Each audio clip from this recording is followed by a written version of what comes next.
This channel does not promote any violent, harmful, or illegal activities. All content provided by this channel is meant for an educational purpose only. প্রাক্তন ফেরার রাজগঞ্জের নতুন BDO নিয়োগ করল রাজ্য সরকার।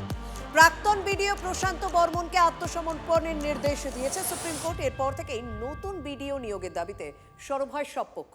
নতুন BDO এলেন, কিন্তু এবার কি গ্রেপ্তার হবেন প্রশান্ত বর্মন?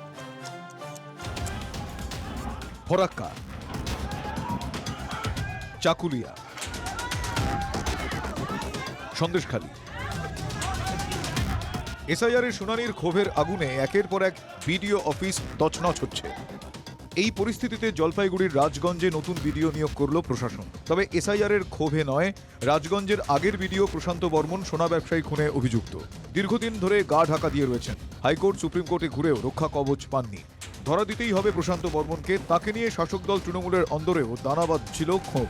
জলপাইগুড়ির INTTUCর জেলা সভাপতি দাবি তোলেন নতুন বিডিও নিয়োগের। রাজগঞ্জে একজন স্থায়ী বিডিও আসুক, যার হাত ধরে যে সমস্ত এই যে এসআইআর সংক্রান্ত যে সমস্যা চলছে বা অন্যান্য ডেভেলপমেন্ট ওয়ার্কগুলো চলতে হচ্ছে, এই কাজগুলো যাতে অতি দ্রুততার সহিত শুরু হয়ে যাবে।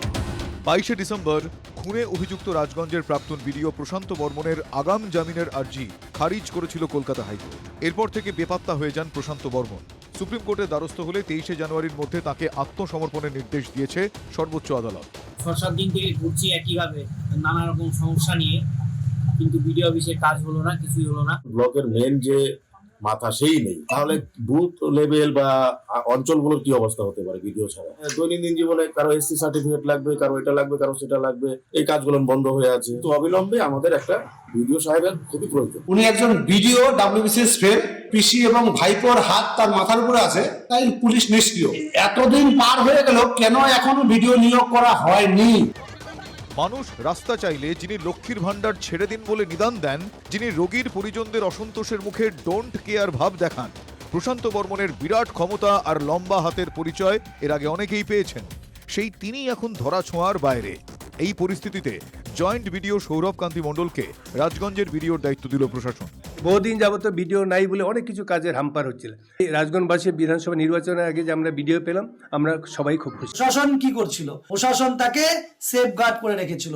এখনই প্রশাসনের মদতেই তাকে বাঁচানোর চেষ্টা করা হচ্ছে। সদ্য প্রাক্তন বিডিও প্রশান্ত বর্মনকে প্রতিক্রিয়ার জন্য ফোন করা হলেও তিনি ফোন ধরেননি।